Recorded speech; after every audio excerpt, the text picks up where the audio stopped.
Bonjour à tous, ravie de vous retrouver pour le deuxième numéro des Essentiels, donc ces rendez-vous que l'on vous donne tous les 2 mois pour mieux apprendre à communiquer sur l'attractivité de notre territoire en tant qu'ambassadeur de Toulouse.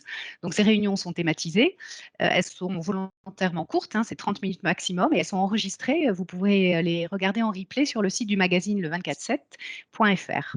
Alors aujourd'hui, on va vous parler d'attractivité touristique avec Adrien Armel, qui est le directeur de l'Office de tourisme de Toulouse. Adrien, je te laisse la parole. Bonjour à toutes et à tous. Effectivement, on va parler de tourisme, mais surtout de tourisme de loisirs.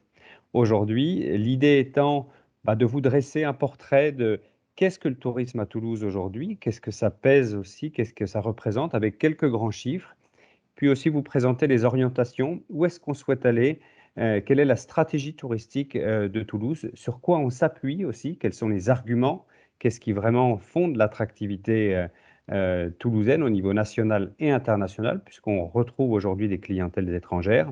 Et puis, en fin de présentation, on va s'attarder un petit peu, je dirais, sur les nouveautés 2022. Peut-être vous pensez ou vous connaissez la destination, mais il y a beaucoup de choses qui vont ouvrir ou qui vont réouvrir en 2022, beaucoup de grands événements qu'on va avoir sur cette année et sur l'année prochaine. Donc s'arrêter un petit peu sur ces, on va dire, ces grandes nouveautés en termes touristiques. Et puis enfin, je vous donnerai quelques clés pour que vous puissiez vous aussi nous aider, relayer ces informations, comment vous pouvez rester informé sur ces nouveautés. Donc voilà, vous donner aussi les moyens de vous-même devenir prescripteur de cette belle destination qu'est Toulouse. Donc je vais vous demander une seconde pour partager mon écran et vous commencez cette présentation sur Toulouse.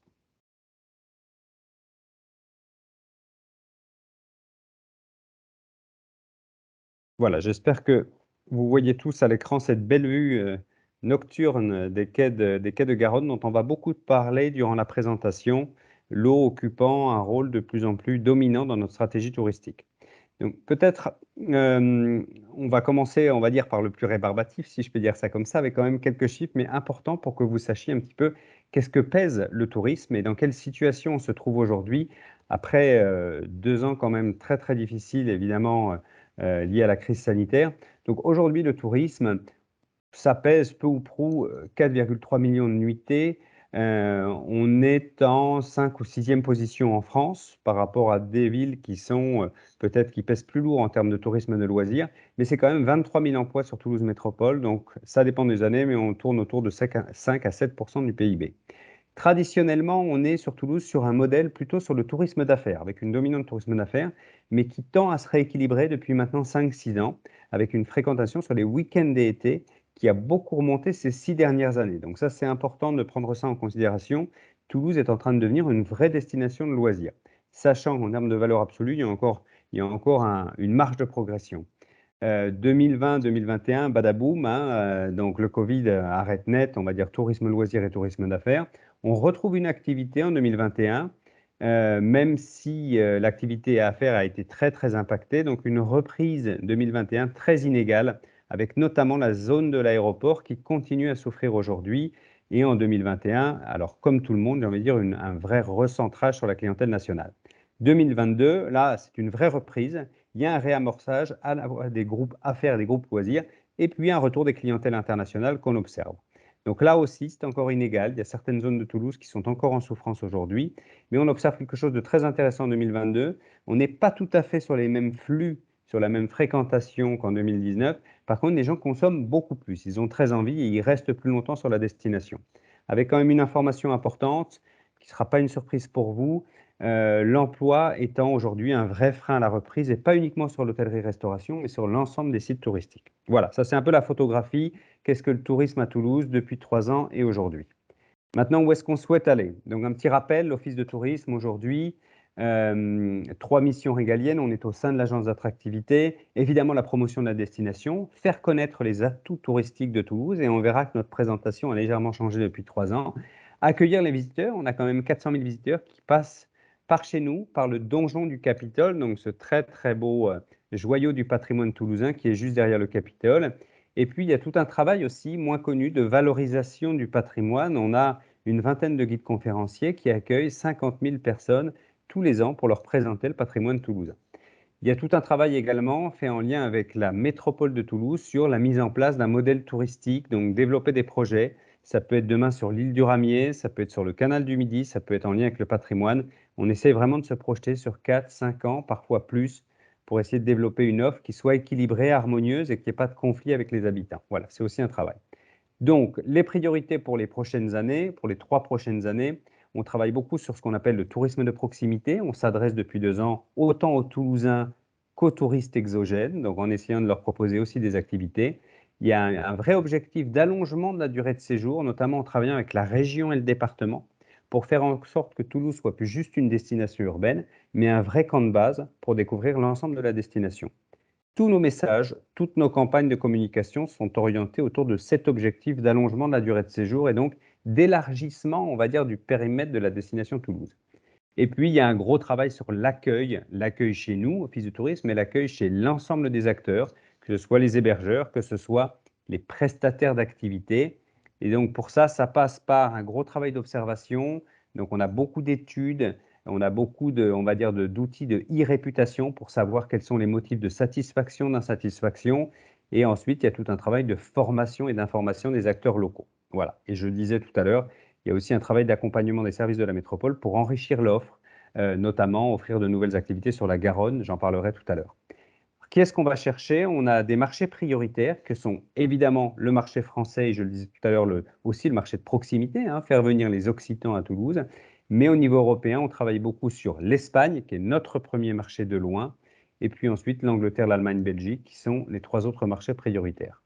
Les cibles, donc Toulousain, j'en parlais, beaucoup les familles. On verra qu'on a des sites qui sont très adaptés à un public jeune. Alors, quels sont les grands axes de communication? Quels sont les grands atouts de Toulouse? C'est aussi l'objectif de cette présentation, c'est refixer un petit peu pour vous quels sont les motifs de visite, pourquoi est-ce qu'on vient à Toulouse. Évidemment, Toulouse, ville de patrimoine, 2000 ans d'histoire, ville de briques. On a 3 sites UNESCO à Toulouse, vous en voyez un à l'écran, c'est la basilique de Saint-Cernin au titre des chemins de Saint-Jacques, mais on a aussi le canal du Midi et l'Hôtel-Dieu, donc ville hautement patrimoniale. C'est important de le rappeler, même si on pense tout connaître du patrimoine toulousain, puisqu'il y a beaucoup, beaucoup de projets de la métropole pour rénover ce patrimoine et le mettre en valeur. Alors, on peut citer l'ouverture en septembre de la chapelle Saint-Joseph à la Grave, qui est quand même une grande nouveauté, mais aussi la prison du Castelet. Demain, un gros travail aussi autour du canal, qui fait partie du patrimoine. Donc, pourrait vraiment évoquer que ce patrimoine, il n'est pas statique, il est constamment en évolution. Il y a un vrai travail de valorisation qui est mené. Donc, on s'appuie évidemment sur ce travail du patrimoine. Vous avez là à l'écran les hôtels particuliers, plus de 100 hôtels particuliers dans le style Renaissance à Toulouse. Ça fait vraiment partie pour nous des arguments qu'on avance quand on met en avant la destination. Et puis, je ne peux pas m'empêcher de mettre la place du Capitole, donc ce point névralgique, central, sur lequel on a aussi beaucoup d'événements. Le deuxième axe, je vais assez vite, assez volontairement, c'est l'eau. Et alors l'eau, ça pourrait paraître une évidence, mais on n'a pas tant valorisé que ça l'eau ces dernières années en termes touristiques et donc en termes d'activité. Qu'est-ce qui se cache derrière cette volonté de mettre l'eau au premier plan? Ce sont des activités, là on voit à l'écran des kayaks, mais l'année dernière on a eu des bateaux électriques, des kayaks, des paddles, de la restauration sur l'eau, sur la Garonne.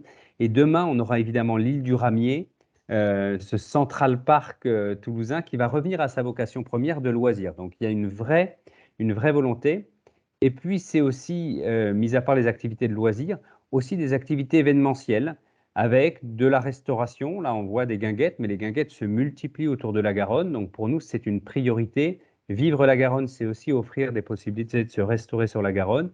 Et puis des possibilités de se divertir. Donc la grand classique du calendrier toulousain, pardon, Rio Loco, mais on a aussi cette année, pour la première fois, un grand festival du 8 au 24 juillet qui s'appelle Concert sous les étoiles et qui aura lieu dans les jardins Raymond VI. Donc il y a aussi une volonté d'enrichir, on va dire, les événements autour de la Garonne. L'eau, c'est évidemment le canal du Midi aussi. Grand Plan Canal, c'est le nom que porte le projet qui est développé actuellement et qui va déboucher sur des aménagements en termes de loisirs dans les prochaines années. Probablement d'ici 2 ans, on va voir apparaître ce qu'on peut appeler, nous, des pôles de loisirs le long du canal du Midi, avec une vraie valorisation. On peut être sur des activités fluviales, mais aussi des activités qu'on appelle fluvestres, c'est-à-dire des festivals ou des possibilités de restauration le long du canal. Donc là aussi, un gros travail dans les prochaines années mené par la métropole. Tout ça s'intègre dans une volonté plus large de faire apparaître Toulouse comme une destination non plus uniquement urbaine, mais urbaine et nature. Et donc, on met vraiment l'accent là-dessus depuis la crise sanitaire encore plus sur la possibilité en ville d'expérimenter la nature, que ce soit sur l'eau, que ce soit dans nos parcs et jardins, et aussi d'expérimenter la nature, évidemment, à la sortie de la ville, dans les communes de la métropole, puisque, rappelons-le, l'Office de tourisme de Toulouse est aussi un office métropolitain, et donc on travaille pour les 37 communes. Et on œuvre beaucoup à inciter les visiteurs à aller visiter ces 37 communes de la métropole. Donc, avec un objectif, ça peut être balade à vélo, balade à pied, on a édité un topo guide, et puis, plus largement, on travaille maintenant de plus en plus avec le département et la région, je le disais tout à l'heure, pour étendre la durée de séjour. Et donc, il y a des vraies propositions sur le canal, mais aussi Carcassonne, Albi, le Piémont pyrénéen, le Commingeois. Donc voilà, on n'est plus du tout dans une optique de limite administrative. L'objectif étant de montrer que Toulouse est un camp de base pour découvrir à la fois de l'urbain et de la nature, de l'urbain et de la montagne. Voilà, on est vraiment sur un séjour à 4 jours aujourd'hui à Toulouse. Un aspect qui est inévitable quand on parle de Toulouse, c'est tout ce qui tourne autour de l'exploration, de la culture scientifique, de l'aventure. Donc là, on a une belle photo de la Cité de l'Espace, mais on a une offre unique à Toulouse, rappelons-le, en termes de sites de visite pour tout ce qui tourne autour de l'aéronautique, mais pas que. On a de la culture scientifique avec le 2e muséum de France, ce Quai des Savoirs. Aujourd'hui, une très belle exposition sur l'esprit critique, qui s'appelle Esprit critique, détrompez-vous, avec des expositions qui sont très innovantes. Donc, on a un vrai parti pris sur ce côté vulgarisation scientifique, présenter la science sous un jour attractif, ludique, et on a la chance d'avoir de très beaux outils, surtout destinés aux familles. Voilà, la halle de la machine, on est moins dans la culture scientifique, plus dans le rêve, dans l'imaginaire, mais ça fait partie aujourd'hui des offres on va dire, emblématique de Toulouse. Et on a la chance, je vous en parlerai tout à l'heure, d'avoir pas seulement une machine, mais beaucoup de machines cet été qui vont déambuler sur la piste des Géants. Donc rappelons, la piste des Géants, c'est la piste originale de l'aéropostale. On peut y retrouver aujourd'hui des bâtiments qui datent de l'époque de l'aéropostale, donc vraiment les entrepôts qui datent de l'aéropostale, et un très très beau musée qui s'est ouvert maintenant il y a 2 ans, qui s'appelle l'Envol des Pionniers, juste en face de la halle de la machine, qui nous raconte l'aventure de l'aéropostale et aussi la vie quotidienne des pilotes, des mécaniciens, donc très intéressant. Donc l'aéroscopia qui date un peu plus, mais qui reste un équipement hors du commun. On a beaucoup de chance d'avoir ce musée de l'aéronautique et qui est couplé avec des visites d'Airbus. Donc là aussi, un grand classique, mais on le rappelle. Et la Cité de l'Espace, bien évidemment, qui fête ses 25 ans, qui a ouvert un terrain martien. Donc là, une nouveauté 2022, très important en lien avec l'actualité, qui permet aussi d'avoir de nouvelles animations. Et l'année prochaine, donc c'est pas pour déflorer un scoop, mais une très très belle installation qui va s'installer, un simulateur de vol spatial qui s'appelle Lune Explorer. On vous en parlera beaucoup plus dans les mois qui viennent. C'est très important que vous sachiez, tous ces sites vivent et reçoivent des nouvelles installations en permanence. Donc, ce n'est pas parce que vous les avez visités il y a 5 ans que vous n'avez plus de raison d'y venir maintenant. Voilà. Évidemment, notre 4e argument, hein, après le patrimoine, l'eau, on va dire tout ce qui est culture scientifique, aventure scientifique, tout ce qui tourne autour de la convivialité. Vous me direz un peu tarte à la crème, j'enfonce une porte ouverte, mais Toulouse est quand même connue, reconnue, que ce soit en France ou à l'étranger, pour cette convivialité. Avec ses 130 000 étudiants, il y a une vitalité qui est peu commune à Toulouse. On met évidemment ça en avant en termes touristiques. On dit souvent que Toulouse est un festival permanent. C'est vrai qu'avec sa trentaine de festivals de ciné, plus de 50 festivals de musique, on est un cas à part, même en France, et ça, il faut vraiment le mettre en avant. Quand vous parlez de Toulouse, c'est un festival permanent. La gastronomie, on ne peut pas la passer sous silence. On a des offres, 1200 restaurants, des étoilés, mais aussi de plus en plus de restaurants, on va dire, à ciel ouvert, sur un mode guinguette. On a choisi cette photo volontairement. On a une vraie offre estivale en termes de restauration. Donc là aussi, testez-les, faites-les connaître. On a sur le site de l'Office du tourisme une sélection des meilleures guinguettes. Donc allez-y, c'est vraiment aujourd'hui ce qui participe aussi à l'attractivité de Toulouse. Et puis quand on parle vitalité, convivialité, on parle aussi rugby. On est dans la terre de l'Ovalie, on est aussi dans une actualité qui est très très rugby. Coupe du monde 2023 l'année prochaine. Mais là, en ce moment, à l'heure où je vous parle, on a un tournoi donc, sur le rugby à 7, donc le 7 avec des équipes du monde entier, on peut le dire, qui se retrouvent à Toulouse. C'est important de dire que c'est évidemment le stade toulousain, le rugby à Toulouse, mais pas que. On a des événements toute l'année. On a la chance d'avoir le TO13 qui vient de monter en Super League. On a la chance d'avoir des événements comme ceux qu'on a à l'écran volontairement. J'ai mis une photo un petit peu insolite sur le Water Rugby. Donc ça, il n'y a pas beaucoup de villes qui organisent ce type d'événement. C'est très ludique. On a aussi le Festival qui est devenu le Festival du rugby. C'est toute l'année qu'on a une actualité rugby avec des grands temps forts qui vont marquer les prochaines années. Rappelez-vous les grandes dates, donc Coupe du monde de rugby, il y a 5 matchs à Toulouse. On a le Canvas du Japon qui va aussi s'installer à Toulouse pendant 1 mois et demi. Ça va être vraiment la fête. On attend 50 000 visiteurs sur le rugby à Toulouse l'année prochaine. Donc, gros temps fort en 2023. Voilà, donc j'ai brossé volontairement un peu rapidement ce qui marque les caractéristiques de Toulouse. Ce qui marque aussi les caractéristiques, ce sont aussi les produits identitaires. Je ne sais pas si Hélène nous a rejoint ou Muriel. Non, Hélène ne peut Non. pas nous rejoindre pour des raisons techniques, mais nous lui donnerons la parole très prochainement. Très bien. Donc, ce qui fait la richesse de Toulouse, ce que je disais, c'est évidemment tout ce que j'ai listé aujourd'hui, mais aussi des produits identitaires comme la violette. Hélène témoignera bientôt sur la violette. Mais ce qui fait aussi la richesse de la ville, ce sont les expériences qu'on peut vivre dans les hébergements de Toulouse. Il y a eu une grande évolution sur ce sujet des hébergements à Toulouse qui s'adaptent en permanence à la demande. Et là, je vais passer la parole à Lionel qui va nous dire un petit peu justement comment est-ce qu'on s'adapte en permanence et on va dire on dépoussière l'offre hôtelière en permanence pour que on vous surprenne et puis surtout on vous offre un service au top à Toulouse. Donc je passe la parole à Lionel. Oui, bonjour à tous, je suis Lionel, donc ambassadeur, et je gère également le Mercure et le Novotel de Toulouse Campus Caffarelli. Je te rejoins, Adrien, en disant que voilà, il y a une offre vraiment très complète.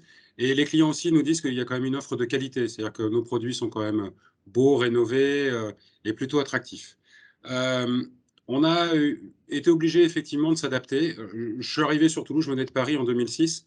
Je gérais le Mercure Toulouse-Saint-Georges à l'époque et on faisait 135 jours de complet, c'est-à-dire qu'on pouvait fermer les portes, tout était complet. 135 jours, une fois que vous avez enlevé les 150 jours de week-end, vendredi, samedi, dimanche, globalement, on était tout le temps complet. Et puis, ça, c'était en 2006. Et puis, arrivé en 2008, une petite crise économique que vous avez tous dû connaître. Avec cette crise, on a perdu un homme d'homme d'affaires qu'on n'est jamais arrivé dans notre groupe, en tout cas le groupe Accor, à retrouver en 2019. Donc, en fait, on a perdu beaucoup de clients. Et il y a eu aussi, pour ceux qui étaient présents, le plan Power High Airbus qui fait que forcément aussi nos clients corporate étaient vraiment n'étaient plus là. Donc on s'est dit, bon, voilà, on travaille moins 5 jours sur 7. Avant, c'était très bien, hein, on travaillait très bien 4-5 jours et on se reposait le week-end. Donc le touriste, si je peux me permettre, on n'en avait pas forcément besoin, ou en tout cas, ce n'était pas notre préoccupation. Je vais le dire, voilà, hein, c'est de la manière dont on le pensait, hein, très clairement. Et donc, il a fallu s'adapter. Quand on a rénové le Mercure Toulouse-Saint-Georges, que j'ai eu le plaisir de rénover, j'ai tout de suite demandé à ce qu'on puisse avoir un couloir de nage pour attirer la clientèle loisir. On a également créé des chambres famille, plus de chambres famille pour pouvoir accueillir les familles qui vont notamment à la Cité de l'Espace, mais aussi dans d'autres endroits. Et on a également, pour s'adapter, créé des chambres twin, donc des chambres à 2 lits, mais pas n'importe lesquelles. On a mis également dans des chambres où il y a des baignoires. Pourquoi? Parce qu'en fait, la clientèle japonaise veut absolument des chambres à 2 lits avec baignoire. Voilà, donc on a vraiment été jusqu'au bout de la rénovation pour s'adapter à de la clientèle qui pouvait venir. Qu'est-ce que je peux dire d'autre? Vous voyez derrière moi, il y a un amphithéâtre, c'est le Mercure euh, Toulouse Campus Caffarelli que j'ai le plaisir de diriger. C'est normalement, ça a toujours été un lieu d'affaires. En fait, eh ben non, on l'a appelé, ce sont les espaces oui, alors le W pour work et le E pour entertainment. On s'adapte. On ne veut pas travailler qu'en journée, on ne veut pas travailler qu'en semaine, on veut aussi travailler le soir, les week-ends. Et donc, du coup, on crée des concerts. On a eu le plaisir d'accueillir les concerts Candlelight. On a eu le plaisir d'avoir en concert le papa de Big Flo et Oli. Et hier, notamment pour le Seven, puisqu'on est privatisé sur mes 2 établissements pour accueillir les joueuses du Seven. On a fait un blind test, voilà, donc un blind pour les chansons en tout cas, voilà. Donc, il y avait 180 joueuses qui chantaient, qui dansaient dans cet amphithéâtre. Donc, c'est des choses qu'on ne voyait pas avant et sur lesquelles on n'était pas du tout adapté. Pour s'adapter à nos joueuses, hein, puisque globalement, on est en camp sportif pendant une semaine, on a installé un terrain de pétanque à l'intérieur de l'hôtel, on a mis des tables de ping-pong. Chaque joueuse a son petit badge avec, je ne sais pas si on le voit bien, mais avec son prénom c'est fait en bois par une de mes collaboratrices qui passe beaucoup de temps, parce qu'on a presque 250 joueuses, mais elles ont chacune leur prénom sur leur porte de chambre. Voilà. Donc quand elles arrivent, elles nous disent que c'est amazing parce que, on donne une bonne image de la ville et de l'accueil. Voilà ce que j'avais à dire. Adrien, est-ce que tu souhaites d'autres choses? Je voulais quand même dire que l'agence d'attractivité, c'est pour nous une grande fierté. C'est pour nous, on va dire, très complémentaire par rapport aux actions qu'on mène. C'est aussi, c'est un vrai atout. Voilà. On dit Toulouse atout, mais l'agence d'attractivité est un vrai atout pour nous, puisqu'en fait, il y a une vraie logique de destination. Ça permet de fédérer l'ensemble des acteurs et on peut aussi faire pas mal d'opérations win-win tous ensemble. Voilà. C'est tout ce que je veux Merci, dire. Avec merci plaisir. Lionel, c'est parfait. Ça montre bien que personne ici soit se repose sur ses lauriers, soit est resté pantois face à l'évolution du marché. Il y a une vraie volonté d'évoluer et de s'adapter. Donc Oui. moi, je voudrais juste mettre l'accent maintenant sur les quelques nouveautés qu'on va avoir en 2022. Donc très important, si vous permettez, je partage à nouveau mon écran. Donc on a parmi les nouveautés, on va commencer par la plus, on va dire, pas la plus, mais peut-être une des nouveautés emblématiques qu'on a eues cette année, ça s'appelle la machine Longma, le cheval dragon qui est arrivé il y a quelques semaines à Toulouse. Voilà, j'espère que vous voyez bien mon écran. On a la chance d'avoir cette compagnie de la machine qui, pour que vous le sachiez, est quand même née dans les environs de Toulouse, puisque les premiers ateliers, avant de disséminer, on va dire, ou d'essaimer dans toute la France et le monde entier, est originaire, une grande partie donc, de cette compagnie, de la région toulousaine. Donc pour nous, c'est justice de les retrouver. Et là, ils reviennent avec une nouvelle machine, donc qui sera là jusqu'à la fin de l'été. Donc c'est très intéressant. J'ai parlé tout à l'heure du terrain martien. La Cité de l'Espace en permanence crée de nouvelles animations en lien avec les actualités. On parle beaucoup de Mars en ce moment. Donc là, ça permet d'en savoir plus sur ce qu'ils appellent les rovers, c'est ces robots qui débarquent sur Mars. Quels sont les objectifs de ces missions martiennes? Qu'est-ce que ça préfigure dans l'avenir? Donc tout ça est très intéressant. J'ai mis une nouveauté un peu insolite. Alors, ça peut paraître peu touristique à première vue, mais ça l'est. Téléo, on est une des rares métropoles à avoir un téléphérique et ce téléphérique offre une vue unique sur les Pyrénées et la ville de Toulouse. Donc je vous invite à le tester encore une fois, mais aussi à en parler, puisque ça permet d'accéder à une colline connue pour les Toulousains qui s'appelle Pêche David, un très bel endroit pour se balader, mais aussi encore une fois pour profiter de la vue sur la ville. Un mot sur la Grave, c'est le site le plus photographié à Toulouse, de l'autre côté de la Garonne, cette coupole, le dôme de la Grave. La dôme de la Grave va s'ouvrir enfin, après plusieurs années de travaux au public. Donc on va pouvoir admirer pas uniquement la coupole depuis l'extérieur, mais on va pouvoir rentrer dedans. Il y a un espace de médiation qui va nous expliquer ce que c'est que cet hôpital qui a marqué aussi la vie des Toulousains, puisqu'on a une maternité qui est très connue. Beaucoup de Toulousains sont nés à la Grave, donc c'est très intéressant au niveau patrimonial, mais aussi au niveau historique, et ça ouvre en septembre. Les concerts d'été, Festival sous les étoiles, j'en ai parlé tout à l'heure, un grand festival au mois de juillet, du 8 au 24, avec notamment le 16 juillet, une belle session sur la prairie des filtres. Donc là, parlez-en, on a une programmation très éclectique. Encore une fois, ça s'appelle Concert d'été, Festival sous les étoiles. Vous pouvez retrouver toute la programmation. On a un autre festival, autre style, mais tout aussi impactant, Big Fleoli, qui font leur festival en septembre sur Toulouse. Donc ça aussi, ça va marquer le calendrier de la rentrée. Et puis tout l'été, on va mettre en place de nouvelles activités. Donc j'en ai parlé tout à l'heure, location de bateaux électriques, guinguettes, concerts. Donc c'est vraiment, on a envie de dire, cet été, c'est sur la Garonne que ça se passe, sans vouloir dénigrer les autres quartiers, mais ça va vraiment être le fil conducteur pour nous, pour le tourisme à Toulouse. Des belles expos, Niki de Saint-Phal aux abattoirs, toujours Saint-Exupéry à l'envol des pionniers, peut-être l'année prochaine Giacometti en attente de confirmation. Donc, on va vraiment avoir une succession de belles expositions et on réouvre aussi pas mal de musées en 2023. La Fondation Bemberg qui a été fermée pour travaux, donc qui va revenir, mais encore plus belle, et le musée des Augustins, alors un peu retardé malheureusement, pour une bonne raison, c'est qu'on a découvert des restes archéologiques pendant les travaux et donc ça retarde un peu, mais avec une réouverture prévisionnelle pour 2023 ou début 2024. Voilà. Lune Explorer, là aussi, une actu à la Cité de l'Espace. Et puis, évidemment, je l'ai mis en fin de liste, la Coupe du Monde de rugby 2023 qui va vraiment marquer le calendrier. 50 000 visiteurs, 5 matchs. Ça va être l'événement sportif le plus marquant de l'année 2023. Voilà, donc c'est vraiment pour balayer, pour que vous sachiez 2022-2023, ce qui va marquer un petit peu le calendrier. Maintenant, le plus important, et je vais clôturer là-dessus, on a besoin de vous, ambassadeurs, pour faire connaître tous ces joyeux Toulousains, toute cette beauté toulousaine qui, malheureusement, à l'extérieur de Toulouse, à l'international notamment, n'est pas toujours clairement identifiée. On se dit, tiens, Toulouse, mais on n'a pas toujours spontanément ces images patrimoniales, ces images d'activités touristiques sur la ville. Donc, faites connaître ces beautés toulousaines. Et pour les faire connaître, la première chose, c'est utilisez les images qu'on met à votre disposition. Elles sont là pour vous, les vidéos, les textes. Donc, il y a des kits de communication. Ils ont été communiqués déjà, mais Muriel pourra vous les transmettre à nouveau. La première condition pour que vous puissiez informer, c'est d'être informé vous-même. Donc, n'hésitez pas à vous inscrire à nos newsletters mensuels. On a également un top du week-end. Utilisez-le, même pour vos sorties. Si vous voulez mieux connaître Toulouse et son patrimoine, vous êtes les bienvenus en visite guidée, gratuitement, bien sûr. Inscrivez-vous à une visite. En tant qu'ambassadeur, vous pouvez profiter de ces visites guidées qui, souvent, vous permettent de découvrir, j'ai envie de dire, les coulisses des endroits qui ne sont pas ouverts au public en général. Et puis, vous avez toutes ces anecdotes aussi qu'on retrouve sur Toulouse Insolite, ces petits clips, c'est des capsules qui sont disponibles sur votre magazine, le magazine 24/7. Également, si par hasard vous avez des contacts avec des tours opérateurs, des agents de voyage, des prescripteurs, sur des journalistes, par exemple des journalistes spécialisés, on est preneur de tous ces contacts. Si vous souhaitez les accueillir sur la destination ou vous voulez un coup de main pour leur offrir une visite, on est là pour ça, vraiment faire connaître la ville et faire en sorte qu'ils tombent amoureux de Toulouse.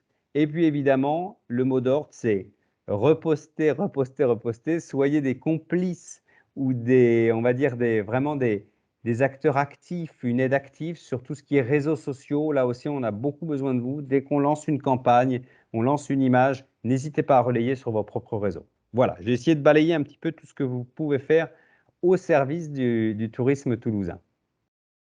Et puis, on a également des tas de brochures que vous pouvez retrouver sur le site. Voilà, ça clôture un peu la présentation. N'hésitez pas à revenir vers nous si vous avez des questions. Voilà.